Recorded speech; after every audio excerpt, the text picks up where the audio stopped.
Yeah, I won't go into it too specifically, but shooting a balloon down is so much harder than putting a balloon up. So much harder. And Why is that? so putting a balloon up is super easy for obvious reasons, right? Like you fill it up with gas and it goes up to, let's say, 60,000, 80,000 feet. Well, to then go pop it, you've got to send a missile or a plane up to 60 to 80,000 feet. And so we talk a lot about asymmetry. Like this is asymmetry at the maximum. I see what you're saying. And then the interesting thing is there's these companies, Loon is the most famous, that actually developed ways of navigating balloons.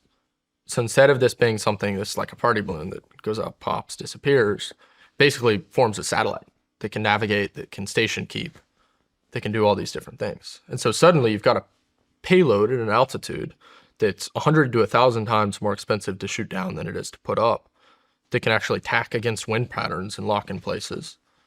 And then from there, there's obviously really interesting things you can do once you have a payload up at that altitude. And then the more interesting thing is if I can have thousands of payloads, like hundreds of thousands of payloads up at that altitude at a given time.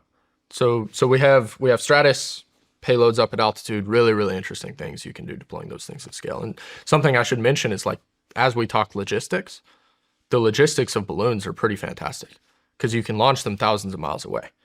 And so you and I could launch a balloon here and have it up over X country, actually much quicker than I think most people realize. And so the logistics problem gets significantly, significantly easier. And so how did you come to the conclusion that balloons would be so important? It's just physics. You look at how cheap something is to put up, you look at how expensive it is to shoot down. You think about inventing new ways to shoot stuff down. Like you start wargaming.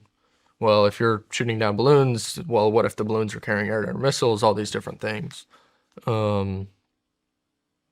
So anyway, we've held that contention strongly for a while as a company. We're working very, very, I mean, very does this hard. stuff just pop in your head?